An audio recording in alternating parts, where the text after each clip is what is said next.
Welcome to the Hometown Legends podcast series with your hosts, Mary and Mello.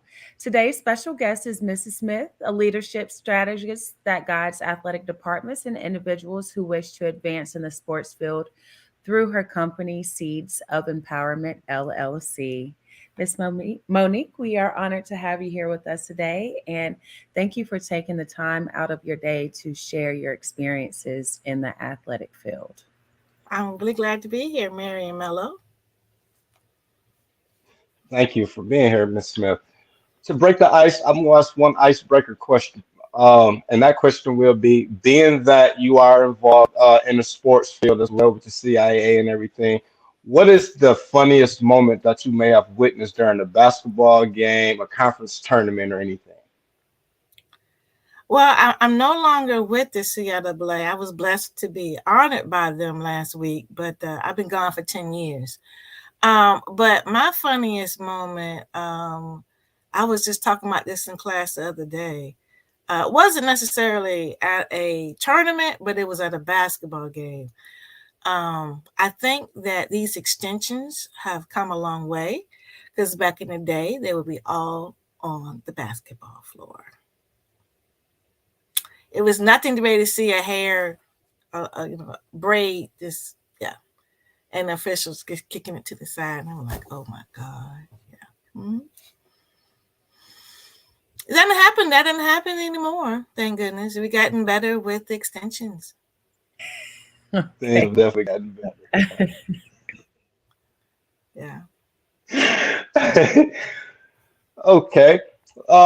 Let's start off being this is the 50 years anniversary of Title IX. Let's start about what do Title IX mean to you and what has it meant for you and your career?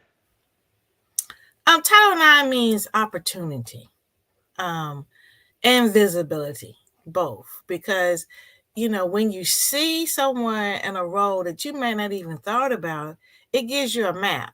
I like to say it's a billboard. So again, I just came back from the CIAA and I saw P. Laverne Sweat. So I interned with the CIAA in 1988, my sophomore year in college. And I was a PR intern for the conference. And I remember attending and I saw P. Laverne Sweat walking around with this is why I have on my glitter. And my husband said he always can find me because I'm going to have all the color and all the glitter glam. And that was her. And she was the very first president of the CIAA. At the time, she was an administrator at Hampton University. Her and her husband did go on to be at Norfolk State and be there at least, I want to say, about 25 to 30 years. But she was my role model. I was like, And she was leading all of the banquets. She spoke and gave all the remarks. And she gave all the presentations with the sponsors, in the center of the floor. I said, this lady is leading this whole program. Who is she and what is she doing? And so what it is that membership, just like the NCAA, they serve on committees. And so she happened to be rotating to the president's seat of it for the different member institutions. And they make the decisions, and the commissioner will bring proposals, and the membership will vote on them. And so that is having power. And so if I hadn't seen her, I would just have thought I could only stay in a PR setting and not be in a leadership role.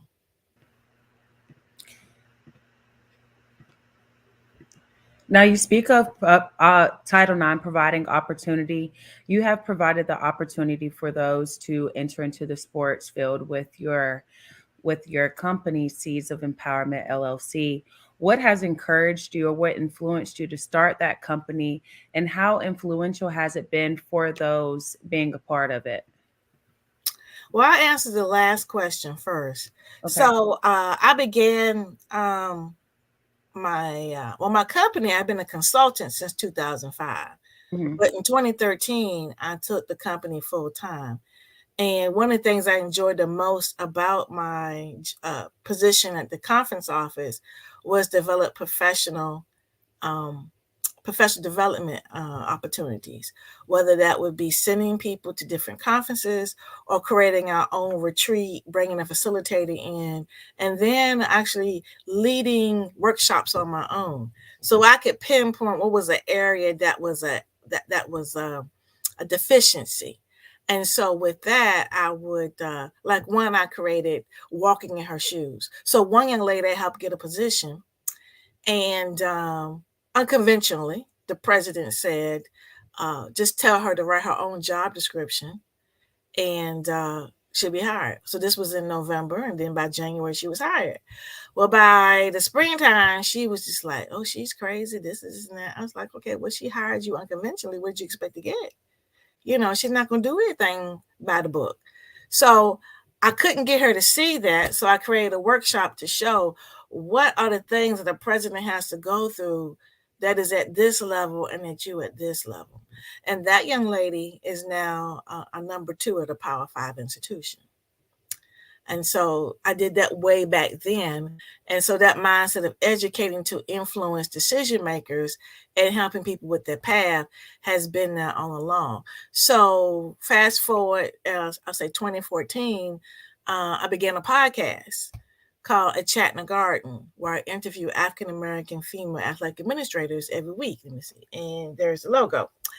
And so with that, I've been doing it for 9 years. And that also shows that visibility and also gives the confidence to the other. Oh, if she did that, I can do that. So one of those requirements for this podcast, I had joined a network, didn't know anything about this podcast business. I majored in communications, and he told me I was doing radio. I said, that's not really true. This is not radio. So when he told me it was a podcast, I could embrace that because that was truth. So they said I had to have a Facebook group. And I said, what's that? So made a Facebook group. That was 9 years ago. The group has grown to 2,700 people. 96% are all women.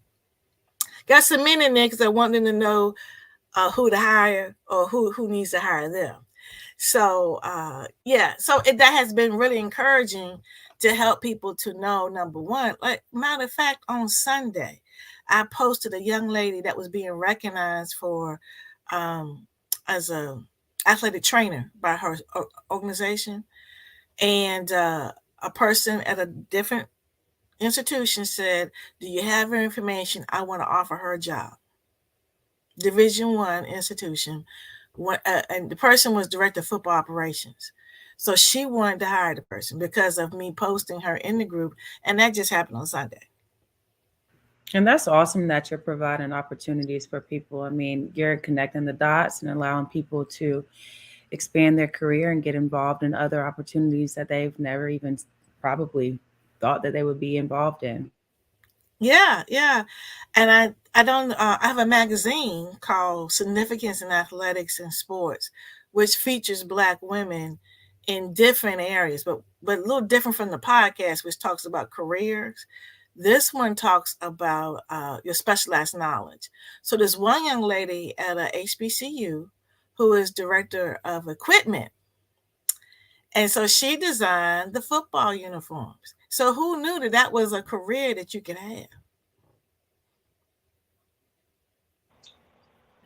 have? Speaking of Title IX, March is Women's History Month. So happy Women's History Month to you as well. And speaking of visibility and looking at sports, it's a male-dominated sports, but now we're starting to see doors are being opened more for women in general and Black women as well.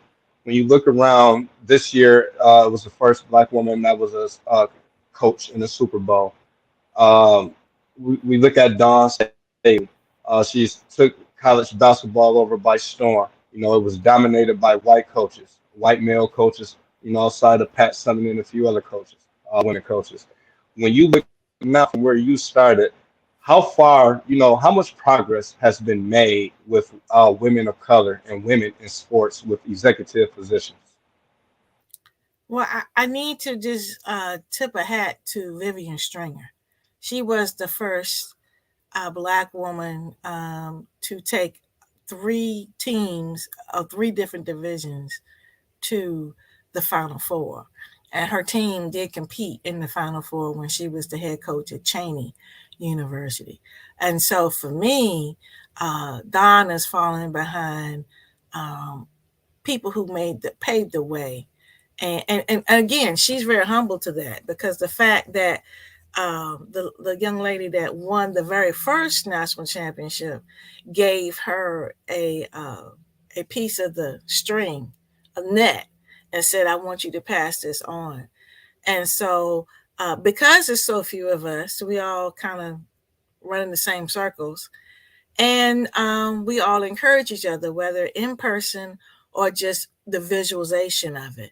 I remember when Vivian Stringer book came out. Oh my goodness. I had just had back surgery. I said, told my husband, "You got to give me that book right there." And so he became a fan because he saw her at the airport and I wasn't with him, and he knew exactly who she was. And so I think that's where it is about visibility and knowing and passing the history along and educating our men. I teach psychosociology of sport and race and gender. And the race and gender class was from 5 to 7:50. And I had 25 football players in my class. And guess what I made them watch? Battle of the Sexes about Billie Jean King. They know about Billie Jean King now, and they have, I don't want to say sympathy, but they have empathy for the battle and the path that we have gone, and they got total respect. And so for that, I was telling one of my football players, I said, for that, I can recommend you to go work for a female, because I know you respect it, and you would honor that, and you would. It's just like he's an offensive lineman. I said, you protect that quarterback, you would protect that AD. What do you think women should do differently to have the opportunity to be involved in sports in any type of capacity? Well, it's interesting. I told a lady, I do, meet and greet calls. So a lady was calling about trying to get into the business, and she's telling me how much she loves sports and da, da, da, da, da, da, and she's from corporate America. And I said, well, people don't want fans; they want professionals.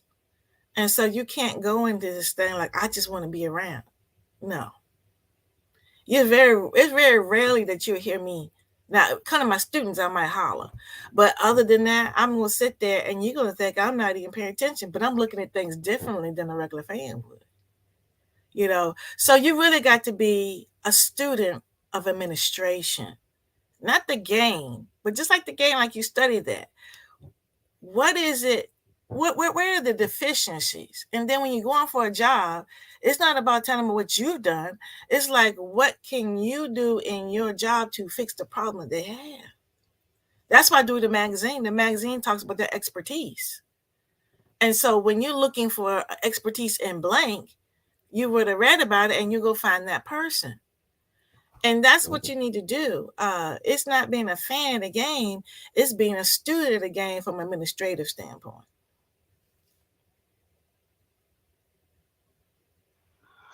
Wow, that was deep.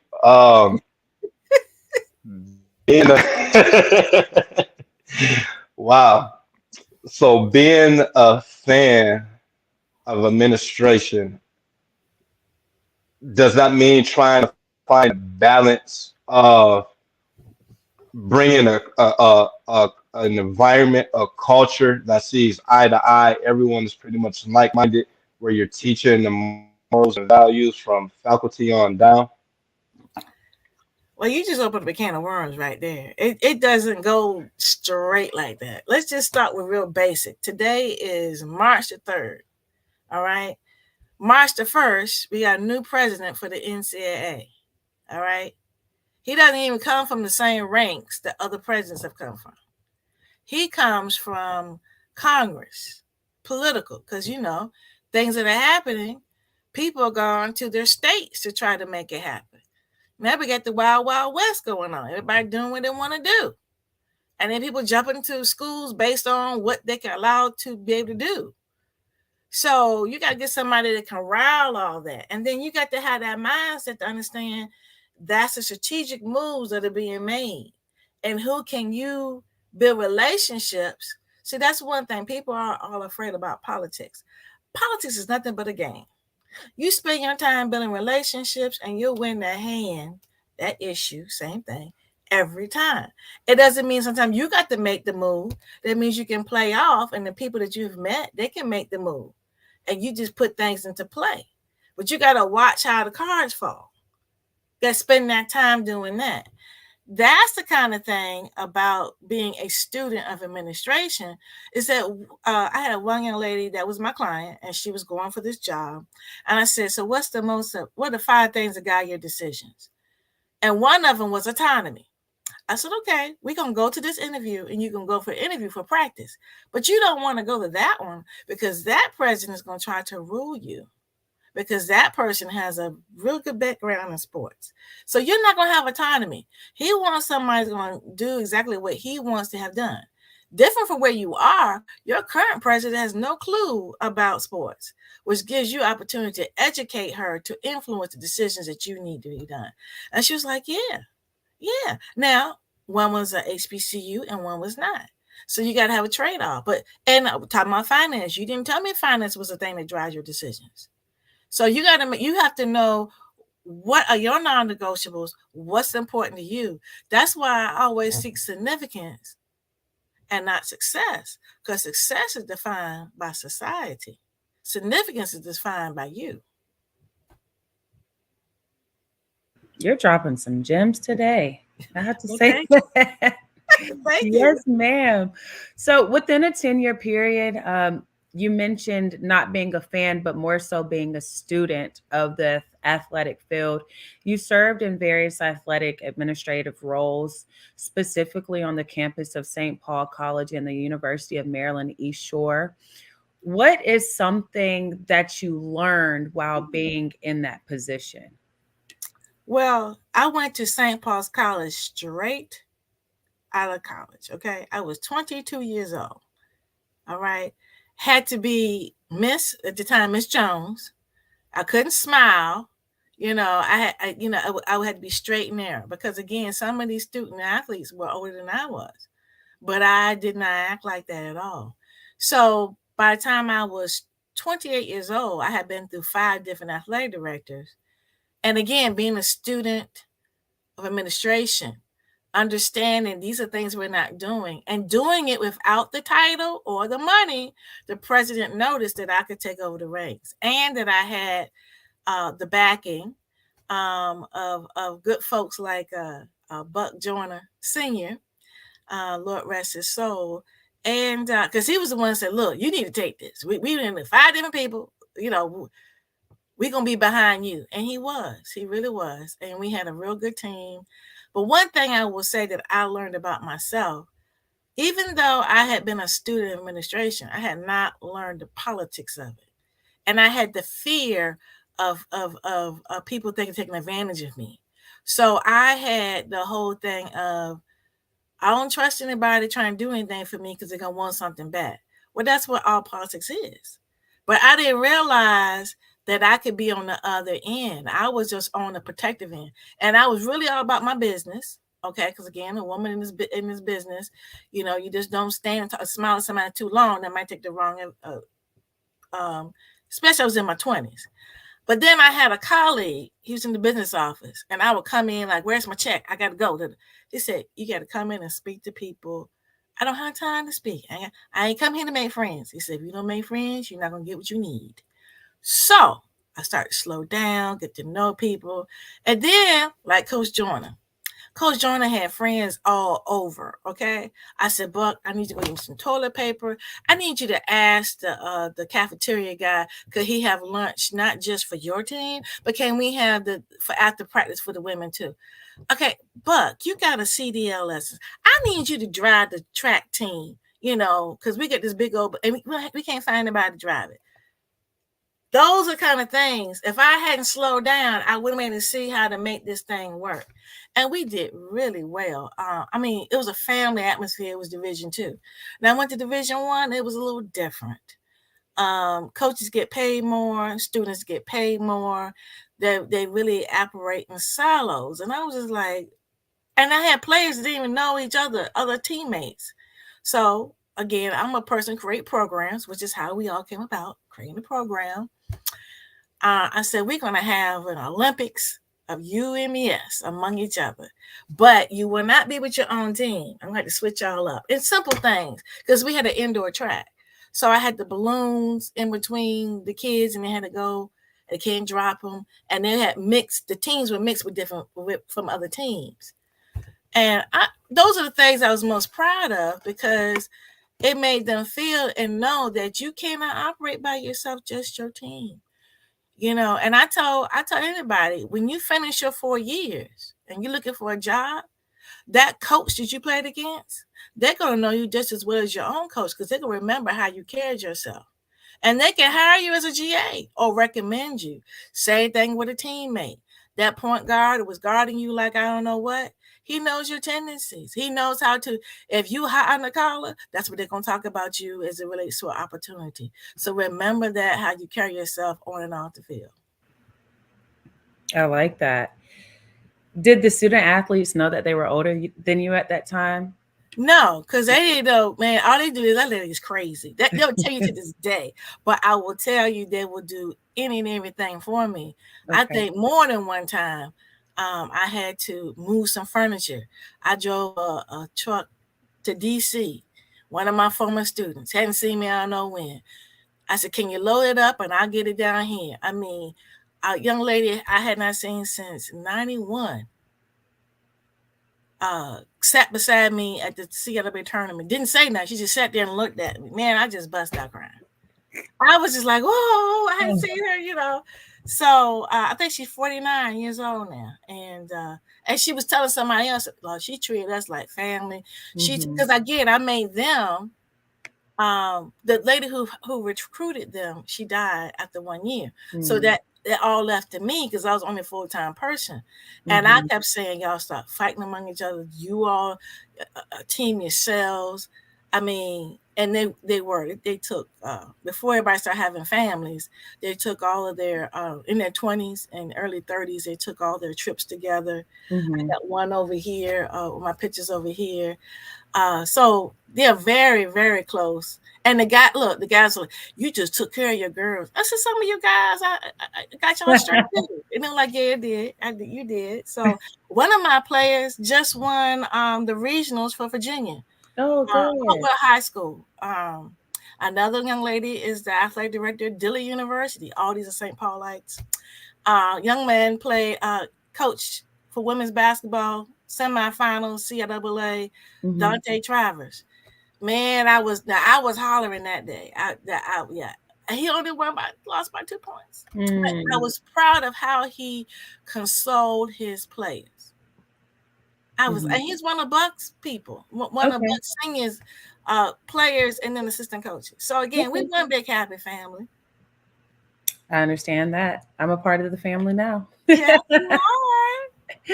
Making that adjustment from Division II to D1, how was that transition? I mean, was it a different type of culture going to a D1 school? Explain that.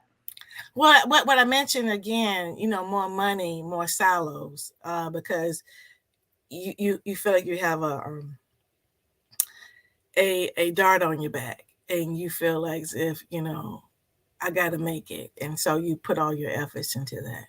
So I just put my own spin on different things. I was compliance director, so I was already seen as the enemy, and or the what do you call me? Needy fund lady. I was a lady that gave you refund checks. Yep. So I had a different role. Which was fine, but it just told me that Division II was my home. But I do teach on Division I. And so, but all of my career, except for like a year and a half of teaching in a PWI, have always been at HBCUs. So, and I'm going to the MEAC next week. So, and again, I just think it's the nature of the money that drove the wedge. But depending upon the leadership, it doesn't have to be that way. And I just think, again, it rolls down.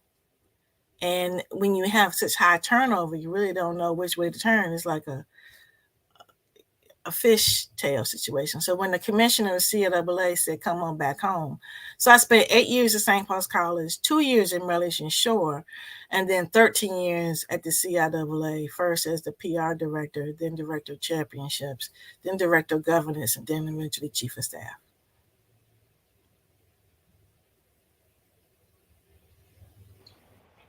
So being with your position, you were in like rooms where votes when it came to rankings and votings and things of that nature, correct? Say that again? How did you fit? So being your position as an executive sports athletic director, when it came to like voting for Oh, yeah. conference tournaments and things like that, votes. How did you feel in those rooms? Did you ever felt like your voice wasn't heard, like you didn't have a seat at the table? Well, so, and what you're speaking of, I served on a lot of NCAA committees. So that's more of where I voted. From a conference office standpoint, I'm setting the stage for other people to vote, but I often educated them on what was happening on the national side to be able to say how to position ourselves. For instance, I brought bowling to the CIAA. We made it a mandatory sport. So I had to educate the presidents to say, look, they're about to go to 10 sports. And we need to find 10 sports. And this is one of the easiest ones to do. I just came from the MEAC where they had me a sign of a bowling. I had no clue what I was doing, but I figured it out. And I did bring in a national association to show them how, what the budget will look like. They actually prepared a budget for each school. So therefore, and we were only just looking at book stipends at the time. And I said this is what I said. I said, bowling is already on TV. If the NCAA, which only needs 40 schools, and if we make ours mandatory, which is 12, we're guaranteed to be on television. So when we went to 40 and they were on television, we had a school in there. So it's about being a forward thinker and being able to educate and be able to show people how to position ourselves, with that.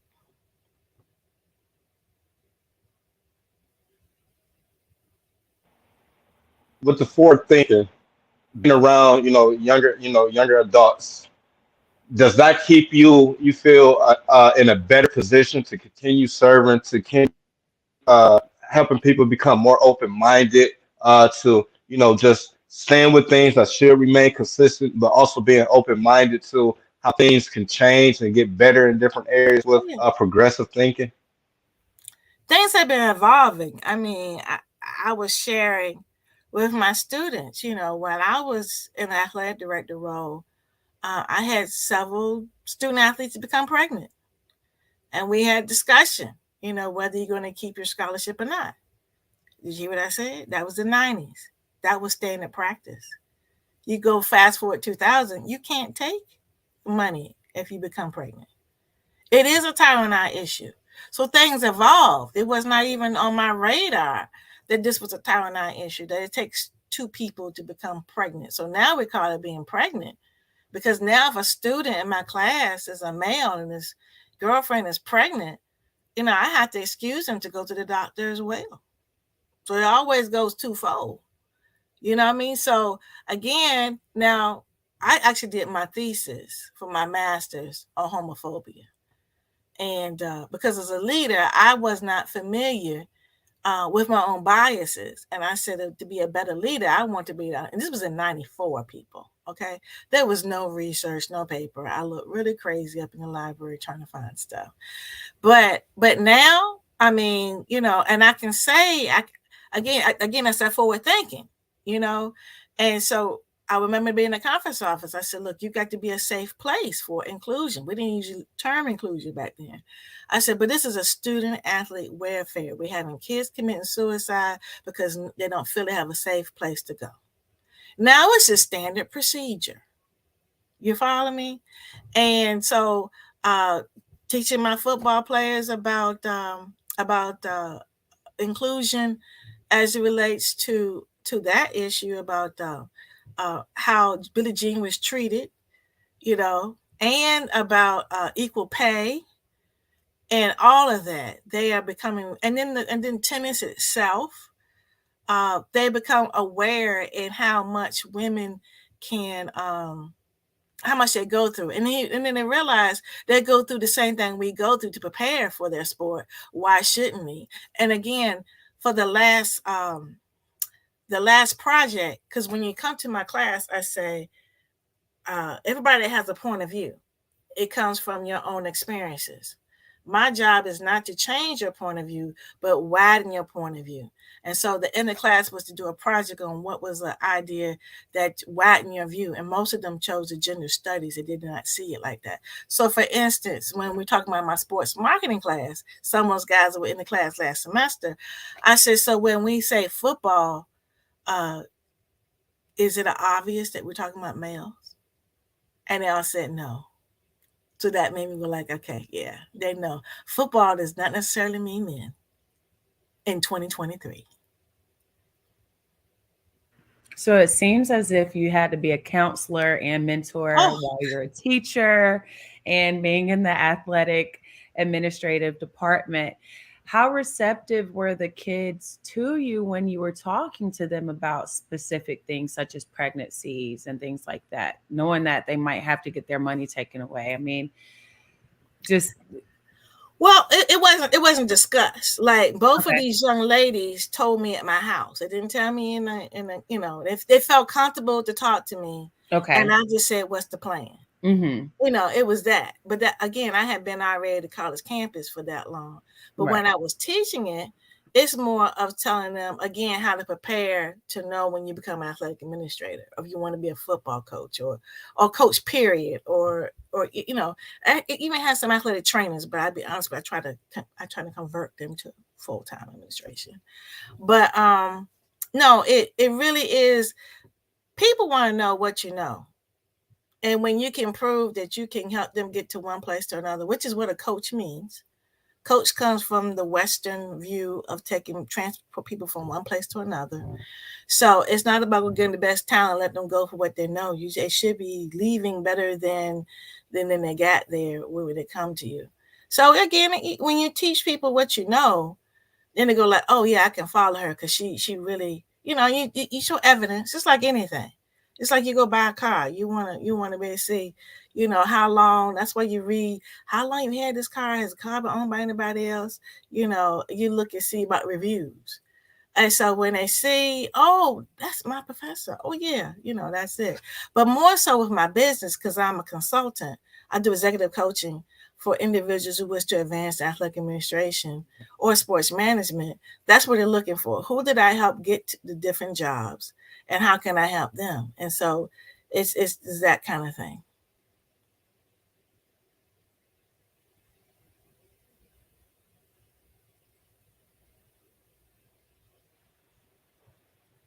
Um,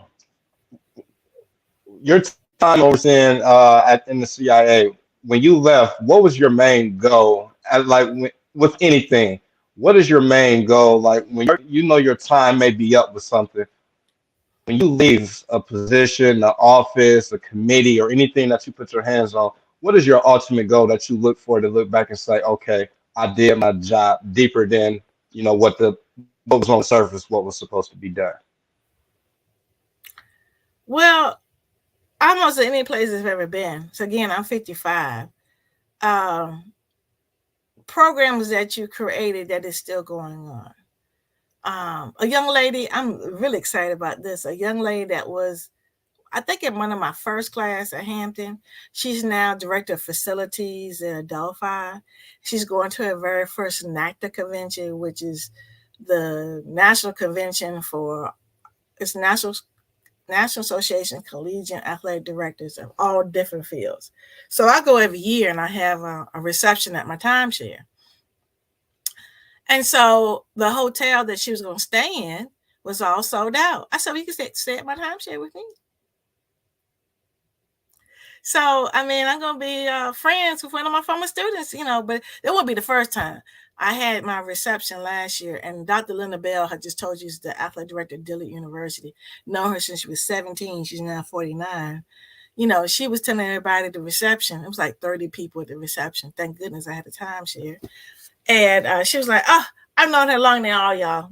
So, and I was like, that's funny. because she has, but I never thought of that, So to be able to have people that you have served become like your right and your left hand.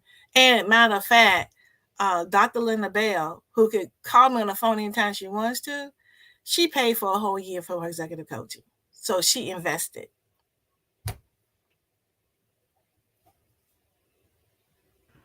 What is one piece of advice that you give to everybody, to your students, to everybody that you mentor? What is something that you try to instill in them to help them propel in their career?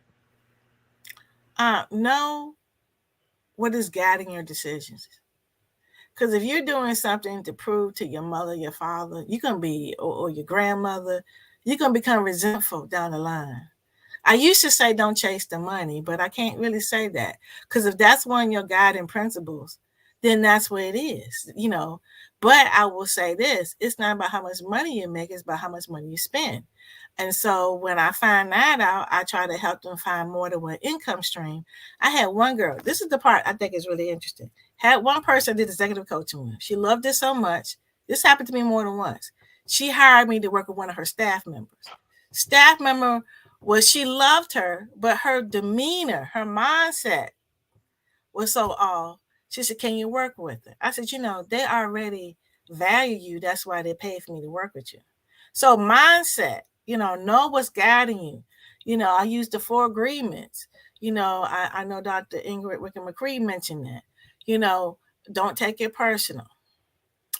Always do your best. Don't make assumptions.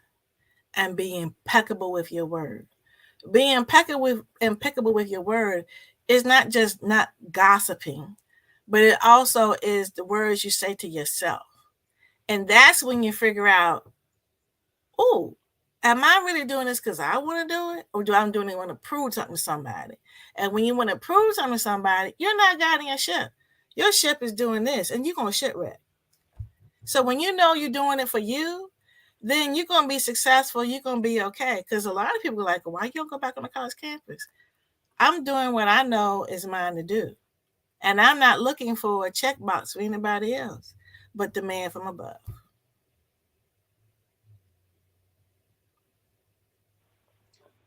Speaking of that, helping out others, doing for the others, continue doing what you do in the community and for the culture. April 23rd, there will be a HBCU unsigned senior showcase presented by Mr. Boo Williams and U.S. Elite Basketball. Would you speak about the showcase, please, ma'am? Well, I'm really excited about that. I'm really excited about the pre-event to the HBCU showcase. We Coach is a national association that gears toward all women coaches, all right, of all sports. And so they're celebrating 50 years as well. But they partnered with another company called We Amplify that is targeted to minority coaches. And so when we put out the flyer about the event, I had people just, hey, I want to be involved. And so Dr. Ingrid Wickett-McCree, who was on that board, brought to my attention that she was over the grant money, and how about having a meet and greet. And in order to apply to be able to use the grant money, we had to do some type of education. Well, education just made me happy anyhow. And so we're going to have a panel. We're going to call it Level Up, because all coaches, whether they are club, want to go into high school, and high school wanting to go to college. I don't know if you're going to have anybody in the pro ranks, but on the college side, you got different divisions.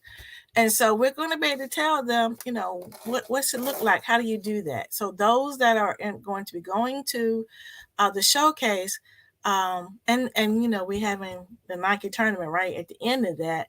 Those who want to hang out over that, it's a free admissions. You just have to register. And so I am in the process of making our link, but I'll tell you this. My email address is Monique@BooWilliamsSportsplex.com. Monique@BooWilliamsSportsplex.com, so that you can get any information. And about the showcase itself, you can go to bball.org, bball, no, bballbwsl.org to register for the showcase. And we're really excited because you all know um, uh, championships times are going. CIAA just finished. The SIC is going on now. The MEAC is going on next week. And so now is the time to get on board because they're going to want to see who's registered. That's another campaign we're going to start doing is who's registered to get the coaches. Same thing. What coaches have registered so that we can get everybody excited about being in Hampton, Virginia, April 23rd at Boo Williams Sportsplex, Hampton, Virginia.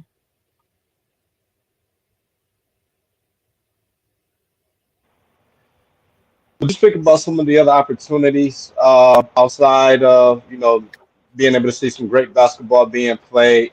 What the athletes should look for that that they should try to gain from that experience. We know it's in HBCUs for especially players that may come from the north. The experiences that they may gain and or will gain being in an HBCU setting and environment. Well, from an administrative standpoint, it's more important to know what they're eligible for. And so we're going to have somebody on site to, it's called honest gain, to be able to look at the transcripts, to be able to see what are they eligible for. Because again, even if your talent is all that great, a coach can't do anything, can't offer you anything if they don't know your status. And you need to know your status when they ask you that question, because that's the first thing they're going to ask you. Even though the NCAA not really including SATs, some schools may still. So you need to take the SATs. These things that used to hurt me so bad, because if you didn't take the SATs, you're already non-qualified. So again, it's not just relying on a coach to get you in the view of your potential scholarship or even offer to become a Division III. It's more important for you to have a relationship with your guidance counselor who this is serious, that they have the right courses on the right form for the NCAA that matches what's on your transcript. And we talk about 9th, 10th, 11th, and 12th. If you take a course in the 8th grade that's a college prep that's on the NCAA form, it's not going to count. I don't care how much you scream and shout and whatever, it doesn't work. To tell you something else that may be beneficial is disabilities. If you have a learning disability, please let your pride aside and go ahead and get tested, because this will give you a waiver for some of the stipulations the NCAA has. This is an opportunity to embrace what you love to do in an avenue that provides for you.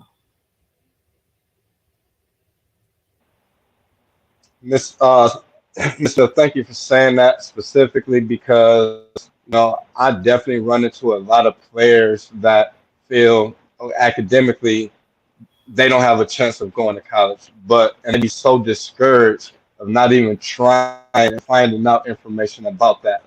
So thank you for sharing that because that is so key, and a lot of people are faced with a lot of adversities where they may not be able to read. That goes back to the education, like you said, while you take education to heart. A lot of school districts doesn't provide the proper books, updated books, and care about testing scores. So um, would you speak on an example like that? Like walk us through something to encourage, an athlete that may be struggling academically, of how they could still adapt in the college atmosphere and work with tutors and manage, school life and athletics. Well, I got to credit to my mother. My mother is a retired high school or junior high librarian. And that was a little girl, and there was a girl that was legally blind. She could only look on the side. She couldn't read straight up. And my mother, being a librarian, she found resources, government money, that would provide her audiobooks. And then even she would sit there and read to her. So that's really to the extreme. But accommodations allows you to have time. For instance, one of my students, I told him to read his story. I was doing stories on the lacrosse team.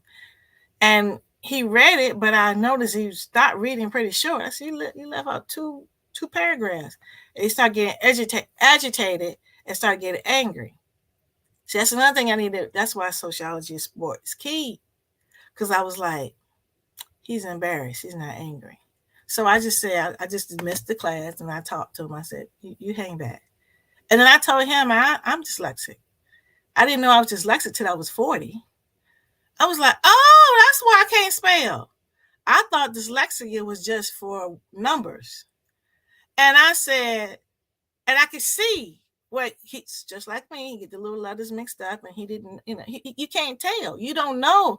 He was like, well, sound it out. I can't tell S, a K, or C. I can't tell which one is which. So, and that's another thing when you come clean and tell people, just like depression. Depression for a high achiever looks different from a regular population depression. If I'm depressed, you're not going to see me in a corner like this. You're going to see my calendar full. Like, I don't want to stay so busy that I ain't got time to think about all I'm depressed about. And when I see that in somebody, I said, slow your roll. Go to a therapist. I had a student in my class who missed the class, and I had mental problems. And I was like, okay, well, you need to go get me a doctor's note. I need to get a doctor's note if I come talk to you. Yeah. She hadn't even, she was a freshman. She didn't even know where to go. I said, can't talk to me until you talk to them. Then she said, I went to them. She said, she can't write me a letter. I said, just make a picture of that card that said you had a meeting. That's all. And she said, that was good. I like that. Smile on the face, ready to learn and ready for the midterm next week. So it may be your coach administrator may not be, I'm a nerd. I got books everywhere. Okay. May not know that. Okay. But that's why the NCAA is saying that every Division I institution must have a mental health expert on their athletic department, not on campus. So, because like I said, I picked it up. I said, he ain't really trying to be evil. He just, he has a hard time speaking in public because he doesn't want to read, even though he wrote the words himself. So he's like, how you get me? Yeah, I get you. I said, but next time don't do that, because the other guy who had your same problem, he picked up on that and he thought he could loud talk me too, and that was going to happen. I apologize. I said, okay, I recognize you. You recognize me. We're going to be happy trails from here. It's good though that you can identify whenever people do have weaknesses. I mean, that's very vital and important, especially within the field and career that you're in. I've been in settings where I've known that people have had challenges, and it's about encouraging them to build them up and make sure that they're not afraid or embarrassed. Yeah. Mm-hmm. I mean, we all fall short. I mean, I don't mean to get spiritual on it, but God used everybody that had deficiency. All right. Noah was a drunk. Moses was a murderer. Man, I could go on and on and on. That's just it. He uses these people to draw other people going to go like, oh, he could not have done whatever he done without God in his life. So just recognize that you're being used to teach a lesson.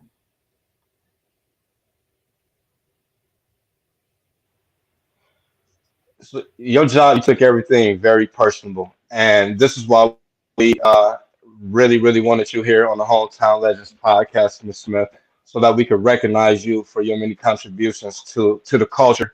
You know, not to just basketball and to athletics, but to the culture. How you just open up doors. You've used your own experiences, personalized them, and been able to empathize with others. And when students, us younger people, have someone that can understand and empathize with us and get it, but still keep us in line and keep that old school structure, that's when we become better people. And just like J. Cole, he had a song called Middle Child. So it's just like when we have someone that's older than us, but also still young in the heart and the mind that can relate, that's when culture and everything continues to get better. So we appreciate everything that you do and will continue to do.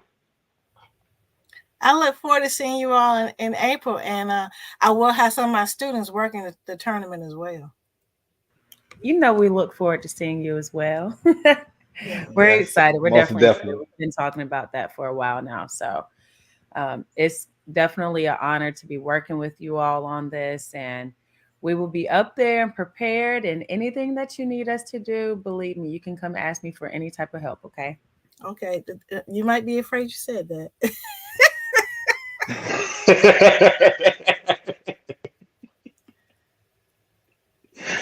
Well, I'll be willing to do Miss anything that Smith, you need me to do. Okay. I promise. Okay. Okay. That sounds good. That sounds good.